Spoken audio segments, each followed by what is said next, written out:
Então, hoje, aqui, nós vamos apresentar a palestra do nosso amigo Ricardo de Moraes Nunes, que é nosso amigo, filósofo, estudioso do Espiritismo, e ele vai falar para a gente hoje sobre esse tema interessante, que é a valorização da ciência em tempos de terra plana.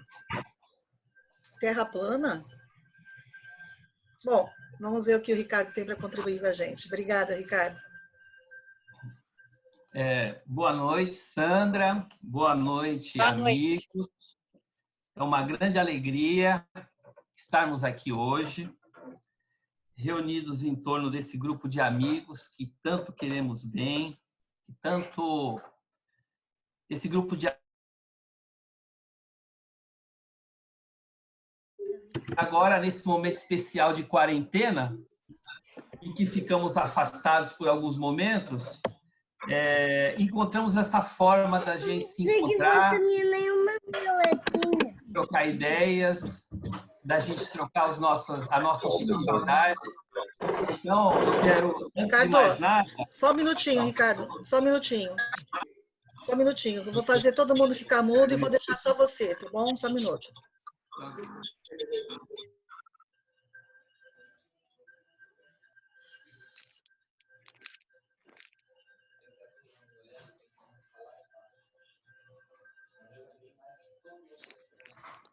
Pronto, dá para falar? Você liberou um Daniel e deixa o Ricardo mudo.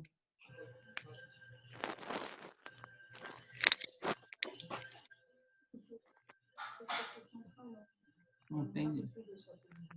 Tem gente que a própria pessoa precisa ajudar também a controlar. Se o seu microfone ficar ligado, desliguem, né? Seria legal. Pronto, pode falar, Ricardo. Então, como eu dizia, é uma oportunidade de nós estarmos juntos nesse momento difícil. O Centro Espírita Allan Kardec tem se caracterizado justamente por ser um centro espírita que, ao mesmo tempo que valoriza a reflexão filosófica do Espiritismo, valoriza muito a amizade, o afeto e o carinho, como prova essa música linda que a Sandra abriu a nossa reunião.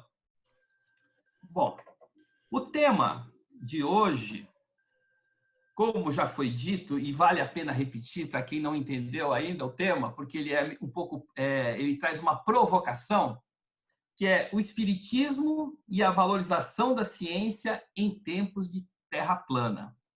Quando a Sandra falou o título, me deu vontade de falar assim, como assim, né? Terra plana?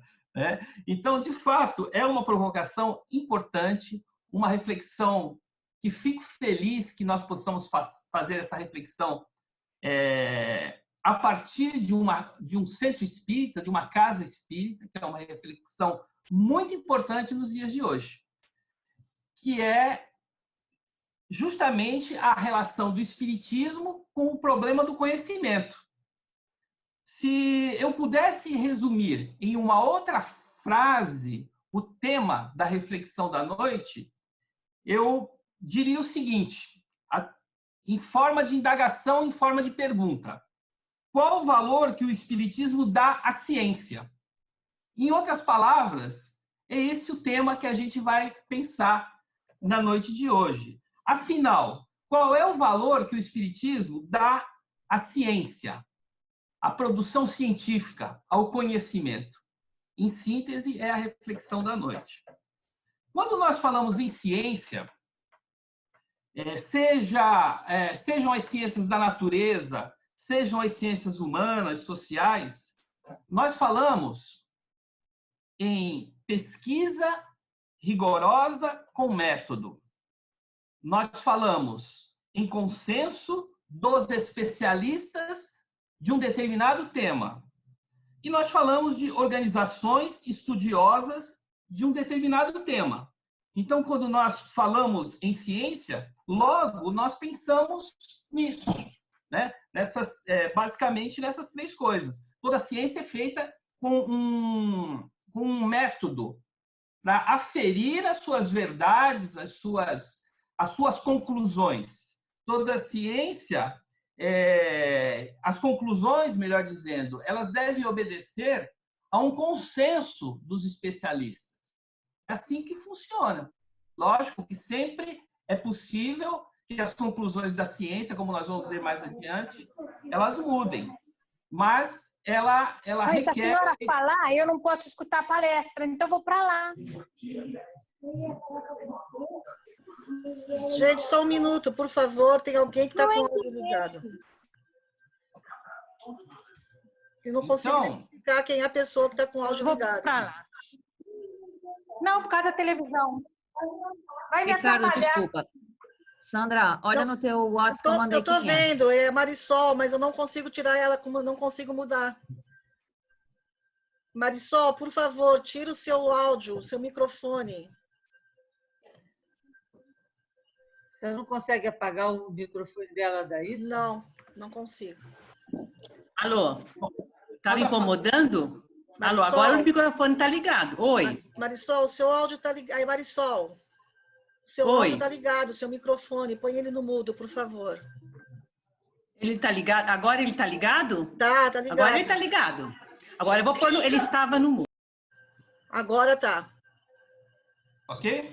Ok. Então vamos lá. Desculpa, Ricardo. Então, como eu dizia, a ciência ela busca realizar a sua pesquisa com método e com rigor. E é baseada também, as suas conclusões, elas são baseadas no consenso dos especialistas. Existem as instituições científicas que também falam em nome da ciência. Enfim, existe todo um critério no campo da ciência para se distinguir o que é verdadeiro e o que é falso. Isso aqui é uma informação importante que a gente precisa preliminarmente colocar na nossa reflexão. Ocorre, meus companheiros e companheiras de ideal, que os critérios de verdadeiro e falso na atualidade, que são, digamos assim, são transmitidos pelos meios de comunicação em geral, nós podemos verificar que esses critérios do verdadeiro e do falso muitas vezes estão bem diluídos, em que as opiniões da ciência muitas vezes não são consideradas e as pessoas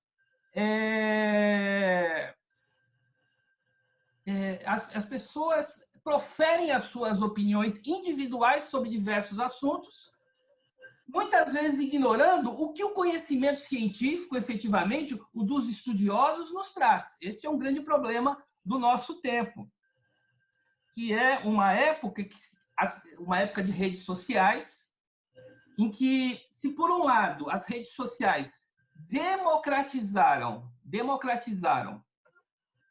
a palavra, hoje todos nós podemos nos manifestar, porque temos os instrumentos tecnológicos para a nossa manifestação. Isso é bom. Isso é bom. É uma forma de democratização da opinião. Por outro lado, temos aqui um problema.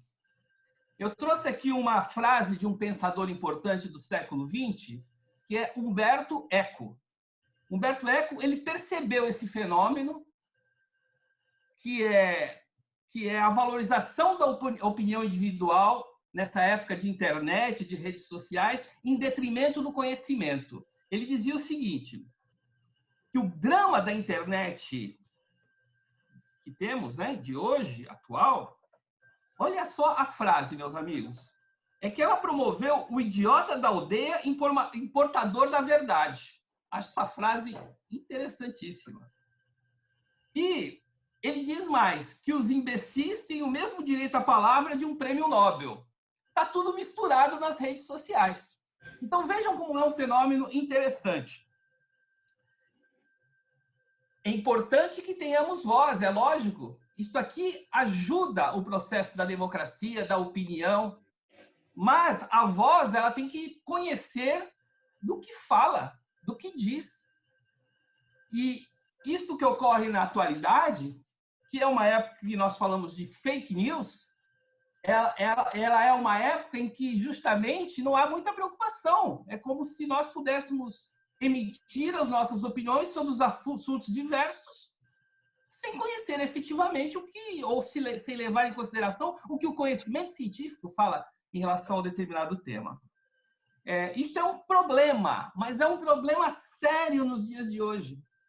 Porque, como disse a Sandra numa reflexão anterior, que nós estamos fazendo aqui na nossa preliminar, né? O problema da verdade, das coisas, dos fatos, de uma certa maneira, fica esgarçado, se torna perdido. Até políticos importantes no mundo hoje, no mundo contemporâneo, têm usado as redes sociais e a internet com vistas a perseguir os seus interesses de poder, seus interesses pessoais, sem maiores preocupações com a verdade científica das teses. Com licença. Sem maiores preocupações com as verdades científicas das teses.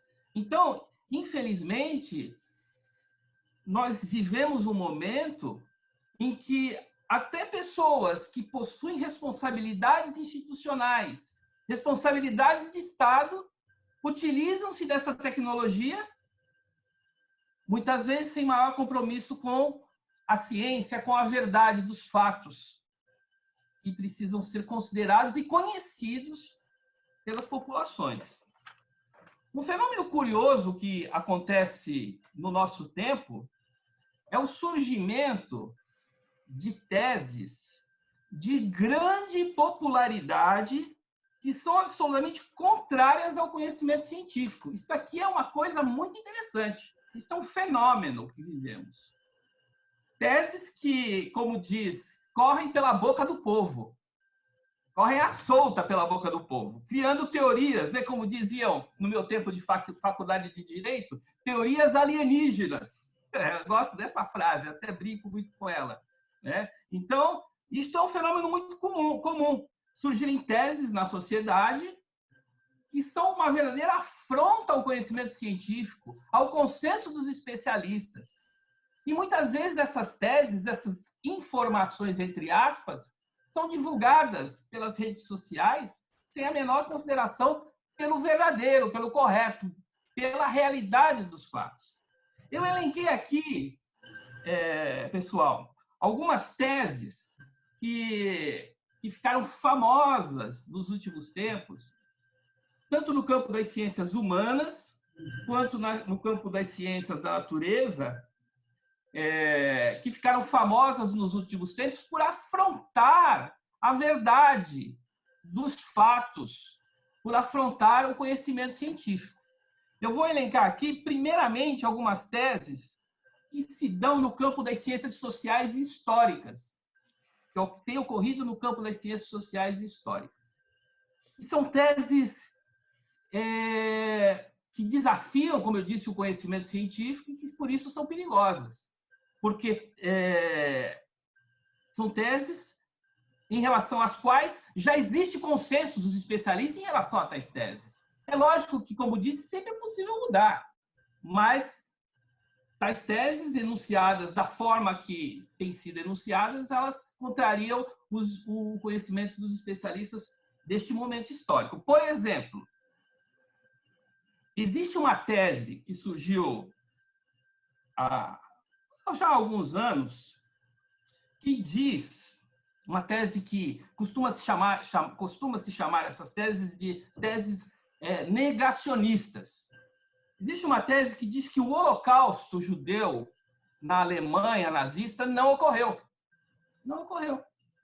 Tudo aquilo que nós acompanhamos aí, desde o final da Segunda Guerra Mundial, de pesquisa histórica sobre o problema judeu, do extermínio judeu na Alemanha nazista, segundo esses negacionistas, isso não é uma verdade histórica.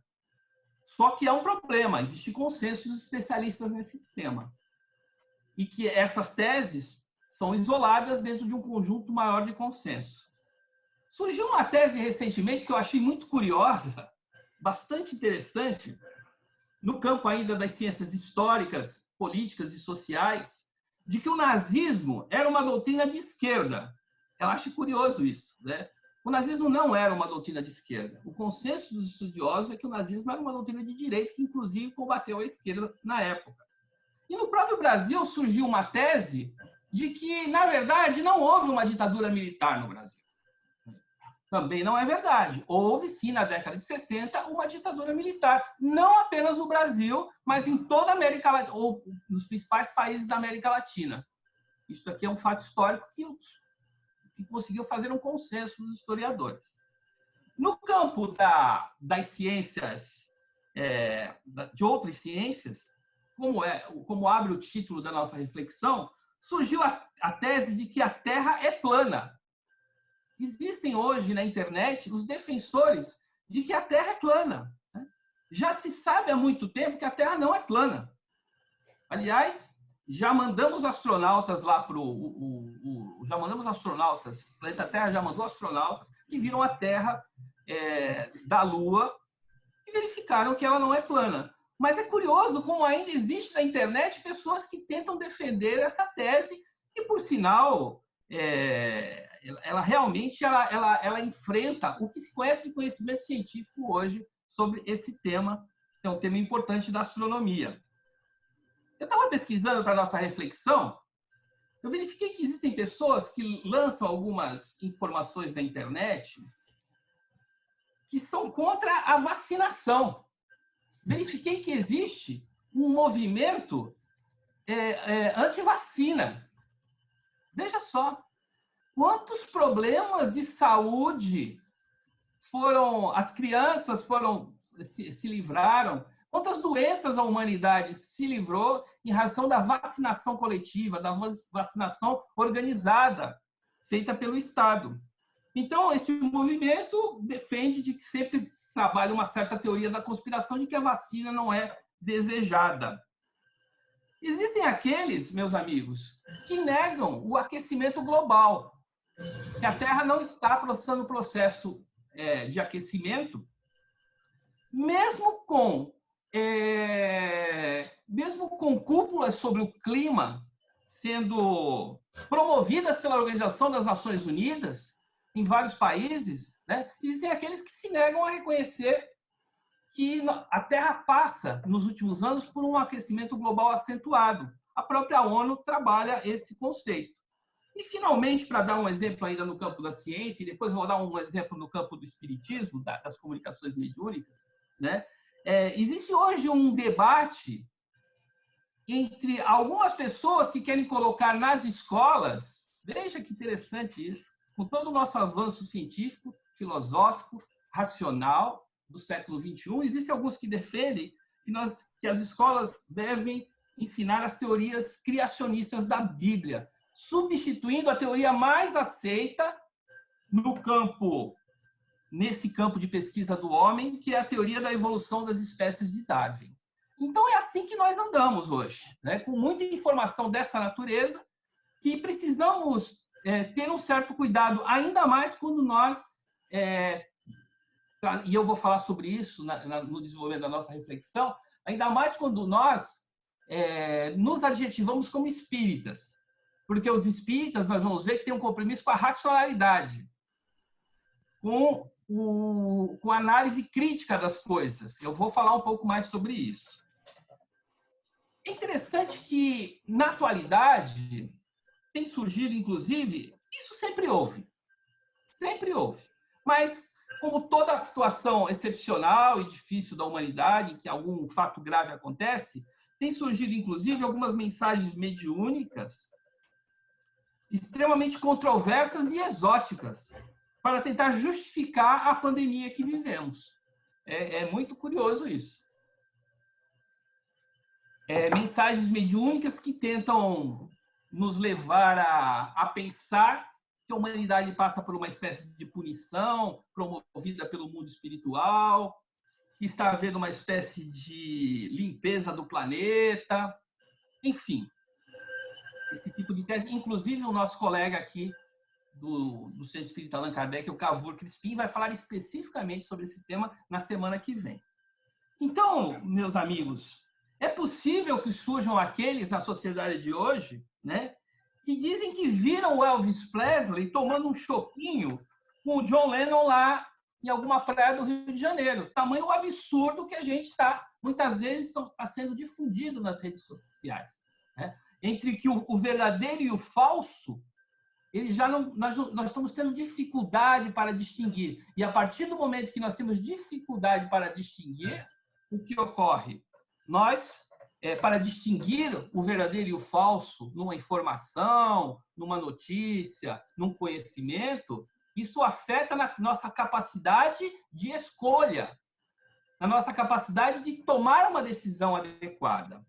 Então, alguns especialistas do campo do pensamento, da filosofia, que nós vivemos um momento em que o que vale mesmo não é mais a verdade das coisas. O que vale mesmo é o convencimento. O que vale mesmo é a narrativa. O que vale mesmo é o discurso, mesmo que seja para demonstrar uma determinada tese falsa. Porque a verdade das coisas, muitas vezes, passou a ser menos importante do que os interesses. Não há coisa pior para uma sociedade, para a humanidade, do que isso. Nós abrirmos mão da busca do que é verdadeiro, para que nós transformemos o mundo do conhecimento, o mundo do conhecimento, sim, né? Numa verdadeira arena de opiniões individuais e que já não se sabe mais distinguir o que é o correto, ou o que é pelo menos razoavelmente correto, o que é correto no nível de se ter responsabilidade no que se está afirmando. Então, este é um problema muito, muito grave. Como foi dito, uma das minhas formações é filosofia, e em filosofia nós estudamos lá um grupo de filósofos. Toda essa situação que eu quero dizer me faz lembrar uma situação que houve na história da filosofia. Um grupo de filósofos do século V a.C., que foram denominados na história da filosofia como os sofistas. O que pensavam os sofistas? Eles pensavam algo muito parecido com o que nós estamos vivendo. Eles diziam o seguinte, que a verdade das coisas pouco importava. O que importava era a arte da argumentação e do convencimento. Olha só que interessante, né? E os sofistas vão causar uma polêmica imensa no século V a.C., na Grécia do século V, em Atenas do século V a.C. Eles vão criar uma polêmica imensa, porque já existia naquele período uma tradição da filosofia que era a busca da verdade. Uns filósofos como Tales de Mileto, Pitágoras, e contemporâneos aos sofistas, teremos Sócrates, que era alguém que buscava a verdade. E nós vamos ver na história do pensamento justamente esse conflito entre Sócrates, alguém que buscava a verdade, que não se conformava e fez um debate intelectual importante com os sofistas da época, né? Não se conformava que a filosofia se transformasse numa mera arte de argumentação, que não importasse o que é o certo e o que é o errado. Existiu um grande sofista da época, que ficou famosíssimo, chamado Protágoras. O que o Protágoras dizia? O Protágoras dizia, olha a frase do camarada, como dizem, né? O homem é a medida de todas as coisas, né? Então, a opinião individual de cada um é o que vale. Se eu acho que o café é amargo, o café é amargo. Se eu acho que o café é doce, o café é doce. E qual é o problema disso? A gente não tem mais critérios mais rigorosos de se aferir à verdade, e a opinião individual ela é realçada em detrimento de uma ideia mais geral de verdade, que seja uma ideia mais consensual do que os homens pensam que é o verdadeiro. Então, só uma curiosidade, os sofistas faziam tanto sucesso na Atenas do Sócrates, né? Na Atenas do século V, que já era Atenas da filosofia, a eterna Atenas da filosofia, que os jovens ficavam fascinados por eles. Inclusive, eles cobravam pelos seus ensinos, né? O que era uma outra heresia para os filósofos da época. Interessante essa passagem. Porque os filósofos da época entendiam que a busca, inclusive Sócrates, que a busca da verdade deveria ser desinteressada. Isso aqui é que é a questão. E eles, além de não estarem preocupados com a busca da verdade, cobravam por tal. Então, é interessante a gente relembrar esses exemplos e fazer essa introdução que eu estou fazendo com vocês, porque definitivamente nós vivemos uma época de fake news, de opiniões individuais. Por isso que é pertinente a gente refletir, então, num grupo espírita, sobre sobre o papel da ciência e o valor que o espírita dá à ciência. Quando nós observamos a história da humanidade, nós verificamos o seguinte, que a busca da verdade foi empreendida de várias formas. Os homens sempre tentaram conhecer o que é a verdade. Afinal, o que é a verdade? Aqui eu lembro aqui até aquela frase de Jesus de Nazaré, né?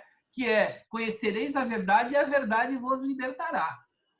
Veja só o conceito de verdade em Jesus de Nazaré, um judeu de 2020 anos atrás, mais ou menos, é uma estimativa. Né? Conhecereis a verdade. Então, a verdade sempre foi um problema dos homens. Já no tempo de Jesus, para o povo de Jesus, como para os gregos, como eu mencionei. Então, desde o senso comum, no nosso senso comum, quando a gente vive no nosso dia a dia, a gente busca a verdade das coisas, é natural. Tentar saber o que é a verdade. O café está quente ou está frio? Posso sair... está chovendo ou está sol? A gente busca a verdade das coisas. Mas existiram 3 formas fundamentais de se buscar a verdade na história da humanidade. Eu quero falar um pouquinho sobre elas. A primeira é a religião. A segunda é a filosofia. E a terceira é a ciência. Vou falar um pouquinho sobre cada uma dessas formas de se buscar a verdade. A religião sempre teve por meta a verdade. A religião sempre procurou entender a razão da vida, o porquê do mundo, o porquê do sofrimento, o porquê do homem estar no mundo. Isso foi sempre uma inquietação religiosa importante. Os grandes povos de todos os tempos tiveram grandes religiões. Basta a gente falar do Egito, basta a gente falar do próprio politeísmo romano, do judaísmo, em Israel, enfim. O mundo antigo é um mundo constituído por várias religiões. Agora, como que a religião buscava a verdade? Isso aqui é muito importante também para nós espíritas, até para compreendermos a proposta espírita. Como é que a religião buscava a verdade? Ela busca a verdade. Qual é o método de busca da verdade na religião? É o método da fé. É o método da crença na revelação religiosa. É o método da crença no dogma religioso. Esse é o método da religião. A religião usa a razão? Usa, mas nunca para questionar as verdades da fé. Pode ser que muitas vezes ela usa para subsidiar as verdades da fé, mas nunca de forma livre para questionar as verdades da fé. Então, o método da religião é esse, o método da fé, da crença, da revelação ou do dogma. Mesmo que o dogma, a crença e a fé, prestem atenção aqui, gente, mesmo que essas características que mencionei sejam, que é o dogma, a crença, a revelação e a fé, sejam irracionais. Né? A religião não se preocupa muito, não que ela dispense a racionalidade, ela também tem racionalidade, mas em relação aos dogmas, mesmo que haja uma certa irracionalidade, ela apela para o campo do mistério. Existia uma frase na Idade Média que dizia o seguinte, que exemplifica bem essa minha reflexão. Creio mesmo que é absurdo. Né? Então, o absurdo não é um problema para a religião. Alguns filósofos, como Kierkegaard, dizia que a religião é uma espécie de salto, né? Um salto no escuro. A fé é uma espécie de salto no escuro. Que é interessante também essa reflexão desse pensador. A filosofia, né? Já mencionei a religião, agora eu vou falar um pouquinho sobre a filosofia. A filosofia também teve por meta a busca da verdade. Esse sempre foi um dos objetivos da filosofia. E qual foi o método que a filosofia tem usado na busca da verdade? É um método que nós chamamos racional. A filosofia considera o homem como um ser racional, um animal racional, que pode pensar, raciocinar sobre o mundo em que vive. tentar colocar em uma lógica racional as explicações de mundo. Na filosofia, não basta crer em coisas que, às vezes, até mesmo são irracionais. Ela busca a explicação racional de mundo, uma explicação que a razão humana possa aceitar. Aí veio o nascimento da lógica, enfim, vieram desdobramentos importantes nesse campo. E, para concluir essa reflexão sobre religião, filosofia, é bom falar também da ciência, né? Que a ciência também usa como método a razão, mas não somente. Aqui é interessante. E a gente vai verificar mais adiante que isso tem um impacto muito grande na própria visão, no próprio método de pesquisa do espiritismo. A ciência usa a razão, mas ela amplia o método. E vou falar bem simplesmente, porque isso aqui não é nós não estamos aqui refletindo sobre teorias da filosofia da ciência, né? Eu vou falar aqui de uma forma bem sintética, né, sobre esse tema. A ciência ela não dispensa a razão como a filosofia. Aliás, a ciência nasce das primeiras indagações da filosofia. No entanto, ela amplia o método, né? Ela passa a servir também do método da observação e da experimentação, tentando ampliar os graus de certeza sobre uma determinada verdade, sobre um determinado assunto, sobre um determinado objeto de estudo. Bom, como é que é essa situação da ciência e da filosofia nos dias de hoje? Poderia a ciência e a filosofia nos falarem verdades absolutas? Não. Hoje, o nosso desenvolvimento filosófico sobre o problema da ciência já nos diz a ciência e nem a filosofia, que como podemos entender aqui de forma complementar, né, podem nos oferecer verdades absolutas, porque a razão do homem tem limites. A razão do homem tem limites. Eu tenho um pensador da história da filosofia muito importante, de nome Kant, que diz que a nossa razão está preparada para conhecer os fenômenos da natureza. Basicamente isso. O que escapa à observação dos fenômenos da natureza, nós não temos acesso. Por exemplo, nós não temos acesso a pensar de forma mais segura a ideia de Deus. Deus, sendo o Criador, o infinito, ele não pode ser observado de uma forma como quer o método científico, digamos assim. Nós, espíritas, acreditamos na essência de Deus. Acreditamos que existe uma causa primeira, né? Mas o que eu estou dizendo aqui é o seguinte, de que esse pensador dizia determinados temas escapam a uma observação mais imediata da natureza. E nos estudos da filosofia da ciência existe uma coisa interessante também, que diz o seguinte, sobre essa provisoriedade, muitas vezes, do conhecimento científico, né? Que é assim, tem a história do cisne. A história do cisne é bem interessante quando a gente estuda filosofia da ciência, e a história do cisne diz para nós que a ciência não pode ser um conhecimento absoluto, porque sempre pode aparecer lá na frente um conhecimento complementar ou até mesmo que vá contra esse conhecimento. Qual é a história do cisne? A história do cisne é a seguinte: um determinado indivíduo vivia numa determinada cidade. E lá naquela cidade, ele verificou que nos lagos da cidade, ele usou um método da ciência, que é a observação. Ele observou com muito cuidado e observou que nos lagos da cidade, todos os cisnes eram brancos. Todos. Ele ia no lago que estava mais situado ao norte, os cisnes que estavam ali nadando eram brancos. Iam num lago mais ao sul da cidade, os cisnes eram brancos. E assim ele verificou que em toda a cidade, de norte a sul, leste a oeste, os cisnes eram brancos. E ele fez aí, baseado na sua observação, uma norma científica. Todo cisne que existe é branco. Olha que interessante isso. Um dia esse sujeito teve que viajar para outra cidade.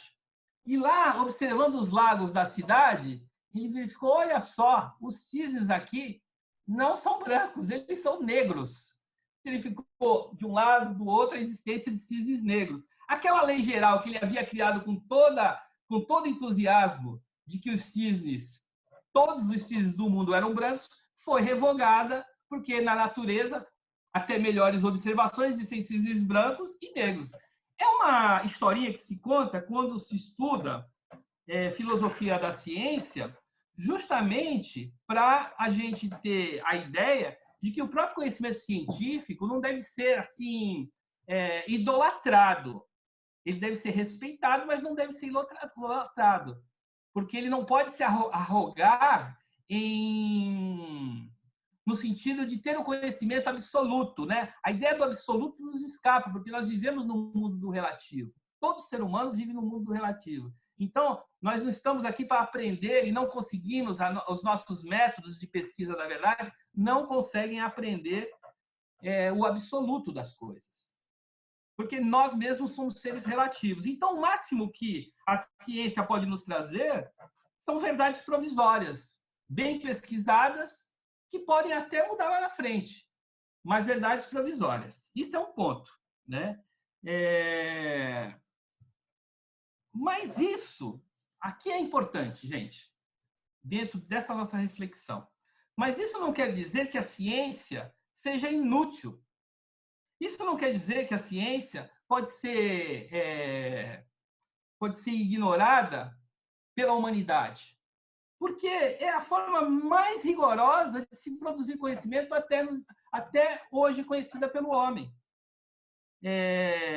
Foi a forma mais exata, mais perfeita, apesar de todos os problemas que eu narrei, de se produzir conhecimento. A ciência é muito diferente do conhecimento, da opinião individual. Porque, como eu disse no início da nossa reflexão, ela requer método, ela requer pesquisa, ela requer fundamentação racional, baseada na observação e até mesmo na experimentação. Então, há um rigor na produção do conhecimento científico. Agora, já dá para falar, com essa introdução, sobre o espiritismo. Fazer o link com o espiritismo. O espiritismo, que foi fundado por Allan Kardec em 1857, ele nasceu, aqui importante, nasceu com a pretensão de ser um conhecimento. Muito importante isso. A Sandra abriu falando que o Centro Espírita Allan Kardec é um centro espírita laico. É neste sentido, porque interpreta o espiritismo como uma nova forma de conhecimento, tentando resgatar essa proposta original de Allan Kardec. O espiritismo nasce buscando ser um conhecimento racional, baseado na observação e na experiência. E qual é o objeto de estudo? Aqui que está a novidade do espiritismo, gente. O objeto de estudo do espiritismo, buscando construir um conhecimento racional e baseado na observação, é o problema do espírito humano. Terá o homem um espírito, uma alma, ou não terá? Este é o problema que Allan Kardec vai enfrentar do ponto de vista racional, do ponto de vista, não mais do ponto de vista que as religiões trataram esse tema do espírito ao longo do tempo. As religiões, de forma geral, trataram os temas do espírito através do dogma ou da fé, como eu já disse. As próprias filosofias através da razão. Mas o espiritismo quer, baseado na própria observação de determinados fenômenos da natureza, construir um conhecimento dos problemas do espírito. Daí, gente, quando a gente passa a entender, antes de falar sobre isso, é importante a gente dizer o seguinte, que dentro do processo histórico em que o espiritismo nasce na França, em que o espiritismo irradia para o mundo e irradia para o Brasil especificamente, o espiritismo, de forma geral, não é compreendido nessa proposta original de Allan Kardec. E ele passa a se tornar como se fosse mais uma religião no campo das religiões, quando a proposta original de Allan Kardec não era esta. A proposta original, como hoje em dia existem pesquisas muito interessantes, que Allan Kardec constrói o espiritismo, a doutrina espírita, como muitos de nós chamamos, baseados nos conceitos e paradigmas da ciência de sua época. Mas parece que, de uma certa... Como diz um pensador, né? O espiritismo foi bem feito, mas talvez não tenha sido tão bem embrulhado. Com todo respeito às visões diferentes, mas, na verdade, o espiritismo acaba se desvirtuando um pouquinho do leito original que Allan Kardec quis colocar o espiritismo e teve a sua pretensão. Muito bem. Existe uma famosa frase, essa frase certamente encantou todo estudioso de espiritismo no início. Tenho certeza que muitos de nós, quando lemos essa frase, e é uma frase que não está no Livro dos Espíritos, que é o livro fundamental da doutrina espírita, né? É onde está contida a filosofia espírita, é no Livro dos Espíritos. Mas não está lá. Ele está no terceiro livro, que é o Evangelho segundo o Espiritismo. Qual é a frase? Eu vou ler aqui com muita tranquilidade para que vocês possam recordar da frase. Tenho certeza que todos os estudiosos do Espiritismo lembram dela com carinho. A frase é a seguinte: fé inabalável é somente aquela que pode encarar a razão face a face em todas as épocas da humanidade. Essa frase, ela me encantou durante muitos anos, porque eu sempre busquei justamente isso na minha vida, uma fé que não enfrentasse a razão, uma fé que fosse consoante à razão, porque a minha razão sempre se recusou a acreditar no absurdo, ou no dogma, ou na coisa que não é explicável racionalmente. Então, essa frase, eu tenho certeza que ela tem um conteúdo muito afetivo. Vou até repetir. Fé inabalável é somente aquela que pode encarar a razão face a face em todas as épocas da humanidade. Então, quando a gente entende que a proposta que Kardec pretende fundar uma proposta de conhecimento, uma proposta de um conhecimento inédito na história da humanidade, que é estudar as questões do espírito, a gente também se habilita a conhecer e a entender por que Allan Kardec, numa outra obra muito importante, que é O que é o Espiritismo, Allan Kardec define o Espiritismo da seguinte forma. Eu resumi por causa do tempo da nossa reflexão aqui, mas peguei o eixo da definição que é muito importante, que é a definição que consta lá no livro Que é o Espiritismo, logo na sua abertura. Notem, o livro é O que é o Espiritismo. Allan Kardec era um pedagogo, então ele se preocupava em dizer logo de cara qual era a sua proposta, o que era o Espiritismo efetivamente. Ele dizia: o Espiritismo é, ao mesmo tempo, uma ciência de observação e uma doutrina filosófica. Olha que interessante. Essa é a definição inequívoca que está lá no Livro dos Espíritos, no livro Que é o Espiritismo. O Espiritismo é, ao mesmo tempo, uma ciência de observação e uma doutrina filosófica. Então, o Espiritismo atua em dois campos. No campo da ciência, e como eu disse, o Espiritismo é construído segundo os paradigmas, as concepções do que era a ciência, na época de Allan Kardec, que é meados do século XIX, e no campo da filosofia, como doutrina filosófica. Eu costumo dizer que entendemos o caráter filosófico do Espiritismo quando compreendemos que o Espiritismo nos dá uma visão de mundo, né? Nos dá um entendimento de mundo, como o que é o mundo, quais as razões, os porquês, os motivos, os sentidos. Nesse sentido, nós temos aqui o que alguns pensadores chamam de cosmovisão espírita, que é uma cosmovisão, que é uma visão racional de mundo. Para entendermos por que Allan Kardec define o Espiritismo, entende o Espiritismo como uma ciência, basta lembrar como é que o Espiritismo foi construído. Isso aqui também é fundamental.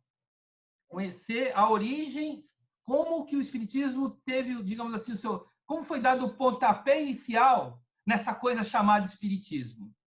E alguns que viram o filme lá, que fala sobre a vida do Allan Kardec, certamente tiveram uma possibilidade de ter ali uma noção do que aconteceu. Na Europa de meados do século XIX, o fenômeno das mesas girantes, os fenômenos que já viam, inclusive dos Estados Unidos, com as chamadas Irmãs Fox, né, de batidas, de alguns teóricos chamam de raps. E ali se verificou o seguinte, que aqueles fenômenos, eles poderiam se traduzir em fenômenos físicos e inteligentes. E Allan Kardec, aqui é importante, ao observar com muito rigor, a Kardec não era um cientista no sentido que nós conhecemos hoje, mas ele tinha o que nós podemos chamar de mentalidade científica. Ele tinha uma educação científica também. em razão da sua formação pedagógica. Então, ele se volta para a observação daqueles fenômenos estranhos que estavam ocorrendo naquele período e, a partir de uma observação rigorosa de determinados fenômenos, que Kardec vai denominar de fenômenos físicos inteligentes, ele vai chegar a uma conclusão revolucionária. Qual é a conclusão revolucionária que Allan Kardec vai chegar? Através de uma pesquisa exaustiva que durou anos de pesquisa, quando ele conhece os fenômenos em 1855 e quando ele desencarna em 1869. A conclusão revolucionária que ele chega é o seguinte, que esses seres que estão se comunicando através de pancadas, esses seres que estão dando sinais físicos inteligentes do outro lado, depois nós vamos ver na evolução das comunicações mediúnicas, desde as mesas girantes, passando pela psicografia, pelos fenômenos de mediunidade audiente, mediunidade falante, enfim. O Espiritismo, no Livro dos Médiuns, eu indico o Livro dos Médiuns, o Livro dos Médiuns traz uma coletânea de fenômenos importantes que Allan Kardec estudou e que depois, interessante, deram origens a outras pesquisas, até mesmo no campo da parapsicologia. Que um dia nós podemos conversar aqui um pouquinho sobre a parapsicologia também, né? Que eu considero o Espiritismo uma espécie de avô da parapsicologia. Então, Kardec chega numa conclusão revolucionária. Qual é essa conclusão? Existe uma inteligência por trás desses fenômenos. Uma inteligência que está querendo se comunicar conosco. E essas inteligências, ele chega a uma conclusão, a partir desses estudos, que nada mais são do que os homens e mulheres que partiram para o outro lado da vida. Isso é um dos capítulos mais bonitos da pesquisa do problema do espírito, para quem sabe valorizar o tema. Ele chegou a essa conclusão que as comunicações espirituais, elas revelam inteligências extrafísicas, extracorpóreas, que nada mais são, nem menos nem mais do que os homens e mulheres que já estão no plano extrafísico e querem se comunicar conosco. Só que essa ideia de que a alma sobrevive sempre existiu. De uma certa maneira ou de outra, sempre existiu. Ocorre que Allan Kardec, através desses fenômenos, ele procura demonstrar, olha, nós não estamos aqui tratando apenas com uma opinião, nós estamos tratando aqui com um rigor, baseado na observação desses fenômenos.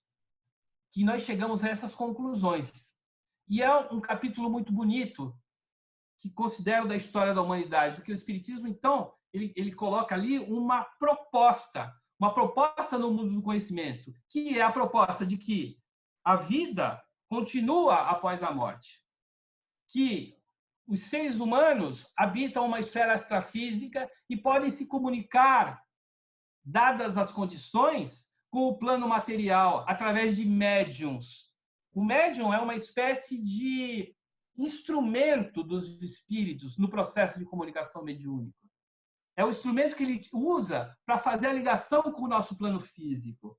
Então, esse é o núcleo fundamental do que hoje nós chamamos de filosofia espírita, que parte da observação rigorosa, criteriosa, e digo, não de ideias preconcebidas.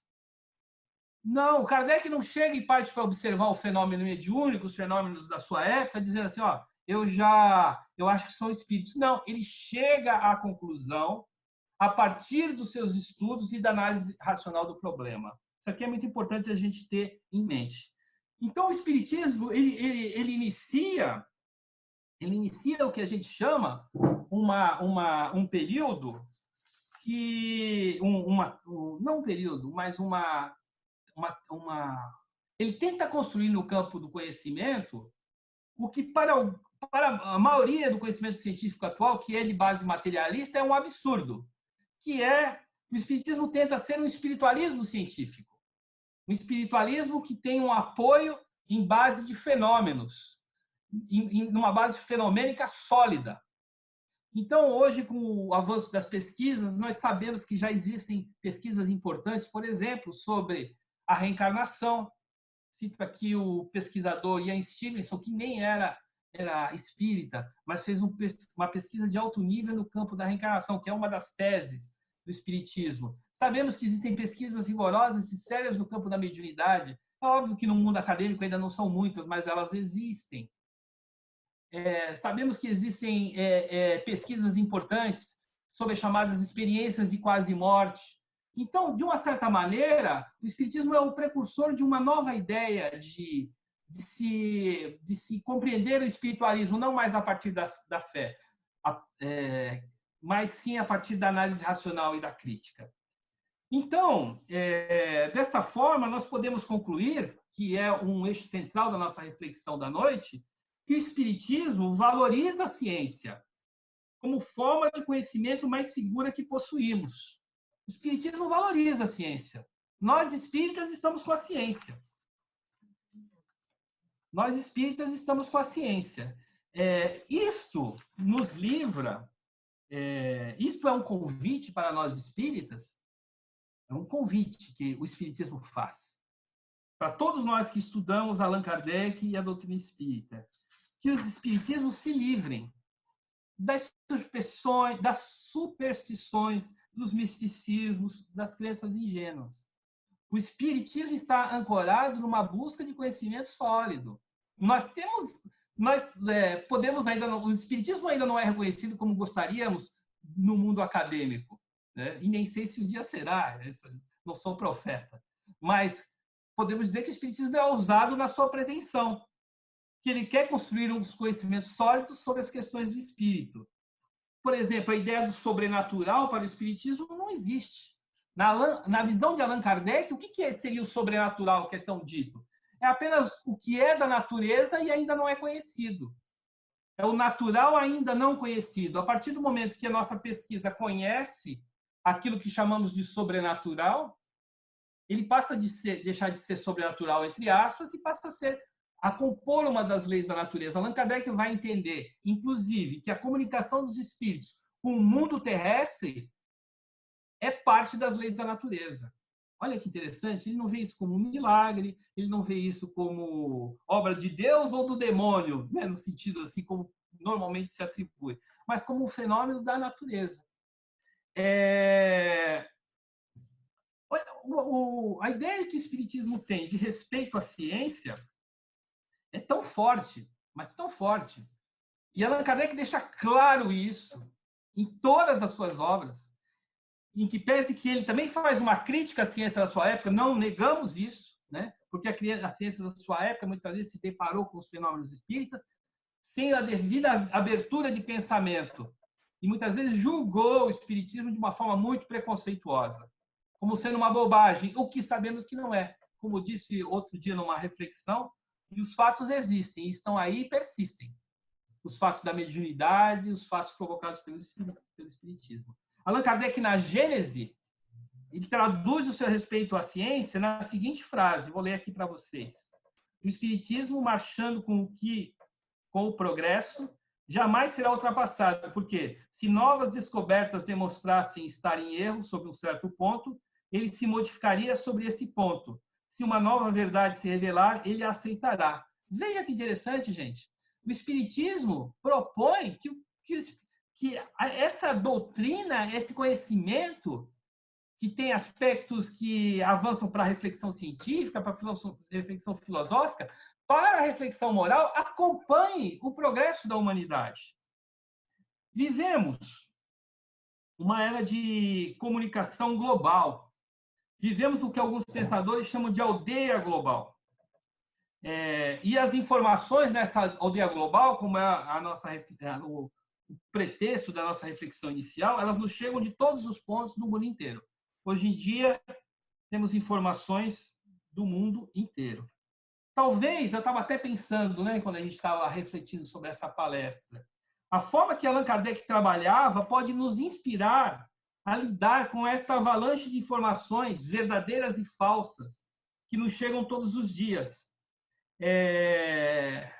A forma que Allan Kardec se deparava, por exemplo, com as comunicações mediúnicas, pode nos ajudar a analisar as comunicações que recebemos pelas mídias sociais, pelas mídias eletrônicas. Como Allan Kardec agia de forma de forma normal na sua pesquisa. Ele utilizava os critérios da razão, do bom senso e da conformidade com os conhecimentos científicos de seu tempo. Então, Allan Kardec, quando via uma comunicação, quando chegava ao seu alcance uma comunicação de um espírito, através de um médium, ele lia aquela comunicação como se fosse, segundo alguns critérios. Primeiro, como se fosse de um encarnado que estivesse mandando para ele. Ele não considerava, ele não fazia uma idolatria aos espíritos. Como disse inicialmente, os espíritos para ele nada mais eram do que os homens e mulheres no plano espiritual. Então, não são os donos da verdade absoluta, nem da moralidade absoluta, do conhecimento absoluto. Não precisamos reverenciá-los de forma idolátrica, né? Então, ele se debruçava e ele usava esses critérios. O critério da razão, do bom senso e da consonância com os conhecimentos científicos da época.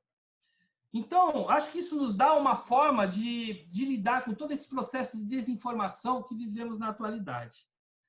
Para ir finalizando, em razão do nosso tempo, o Espiritismo não é apenas, o Espiritismo é uma filosofia que descortina horizontes existenciais fantásticos. Nos fala da imortalidade da alma, da reencarnação, da evolução infinita, do nosso processo de aperfeiçoamento intelecto-moral. O Espiritismo nos traz realmente uma visão filosófica da vida fantástica, né? Mas o Espiritismo, isso aqui é importante. Eu estou aqui fazendo uma reflexão com vocês que fala com que o Espiritismo está em sintonia com os conhecimentos científicos. Mas o Espiritismo não é apenas razão, não é apenas valorização da ciência. O Espiritismo é também valorização do sentimento. O Espiritismo nos convida a valorizar, no campo dos sentimentos, o amor, né? É lindo isso que o Espiritismo tem. Ao mesmo tempo que ele tem uma profundidade filosófica, uma profundidade racional, ele nos convida ao exercício do amor, porque entende que o amor, pelo afeto, há excelentes caminhos para a humanidade. Um dos maiores pesquisadores de todos os tempos, um homem que usou a razão ao limite, que produziu obras fantásticas no campo do que viria a ser a chamada metapsíquica, que é uma espécie de filha do espiritismo, tentando ser ciência, foi Ernesto Bozano.